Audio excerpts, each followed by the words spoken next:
নমস্কার। আজকে আমি কাঁকরোলের দুটো রেসিপি নিয়ে এসেছি। একটা হচ্ছে কাঁকরোলের বড়া, আরেকটা হচ্ছে কাঁকরোলের দোরমা। পটলের দোরমা তো আমরা সবসময় বানিয়ে থাকি। এইটা কাঁকরোলের দোরমা, সুতরাং একটু ডিফারেন্ট ভাবে কাটাটা আপনারা দেখে নিন আমি কেমন ভাবে কাটি। এরকম একটু দুপাশ কেটে নিয়ে ছুলে তারপরে একটু স্কুপ করে নেবো, যেরকম আমরা পটলটা স্কুপ করি আর কি।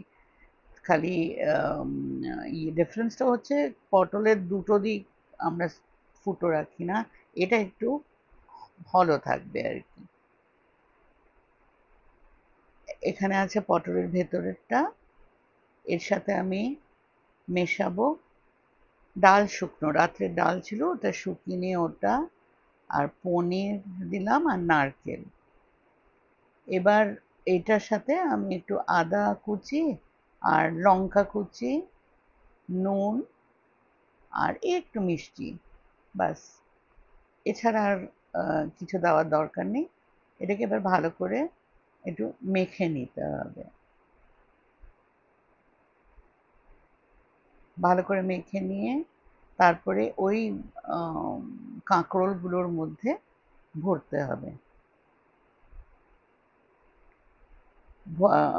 ভরার আগে এইটা প্রসিজারটা আছে, সেটা হচ্ছে একটু জল ফুটতে দিয়েছি। এবার কাঁকরোলগুলো নর্মালি ভীষণ শক্ত হয়।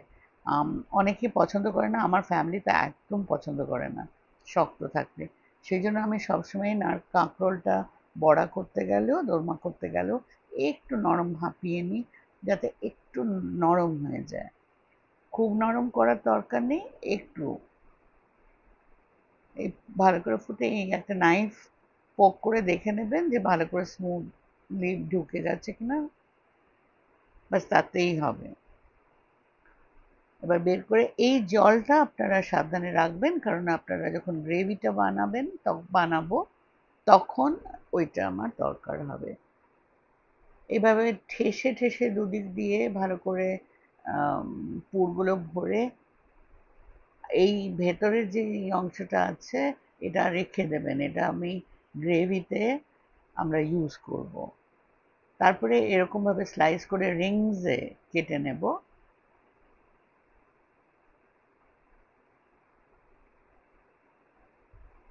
এবার অল্প তেলে একটা একটু পাতলা ময়দার ব্যাটার নিয়ে নেবেন।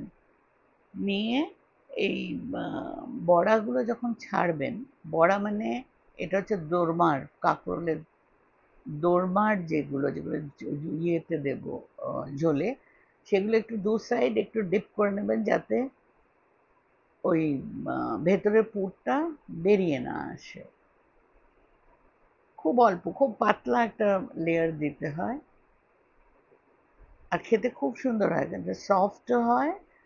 আর উল্টে দিয়ে দেখুন রংটা সুন্দর এসেছে, বেশি কুক করার দরকার নেই, কারণ পুরো প্রসেসটাই ভেতরেরটা বাইরেরটা সবই কুকড। এবার বের করে নিলাম, নিয়ে এবার এই তেলের মধ্যেই আমি গ্রেভিটা করব।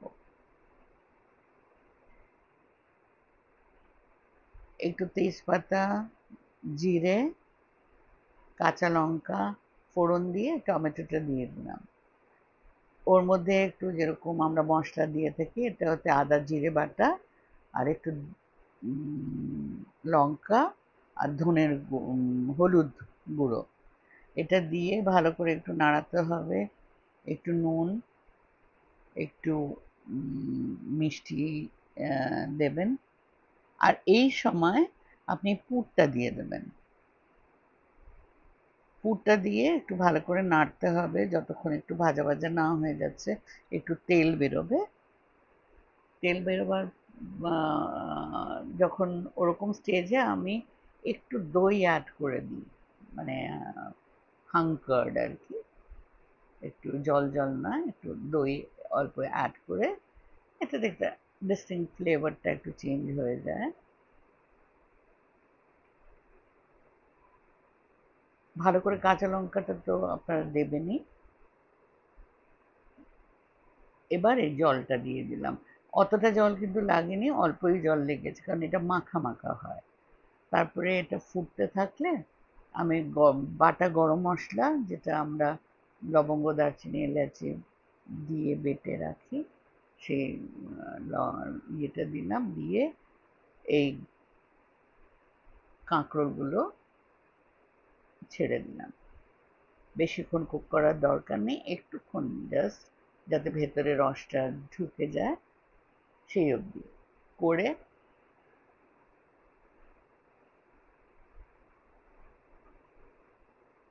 ব্যাস, ইটস রেডি, ইটস ডান। এটা খুব ভালো প্রোটিনও পাওয়া যায়, কারণ পনির আছে। নিরামিষ দিনের দিন প্রোটিনটা কম্পেনসেট করা যায় আর কি, আর টেস্টও ডেফিনেটলি ভালো হয়।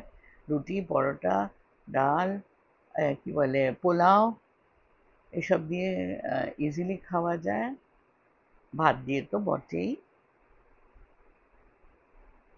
এবার বড়াটার জন্য যেরকম আমরা বড়ার ইয়েটা ব্যাটারটা বানাই, একটু চালের গুঁড়ো, একটু বেসন, নুন, হলুদ, লঙ্কার গুঁড়ো, একটু তেল আর জল দিয়ে ভালো করে ব্যাটারটা ইয়ে করে, তারপরে যেরকম আমরা কাঁকরোল বড়া ভাজি আর কি, ডিপ করে, ব্যাটারে ডিপ করে যেরকম করে পকোড়া আমরা ভেজে থাকি, ঠিক সেই ভাবেই এটা ভাজা যায়।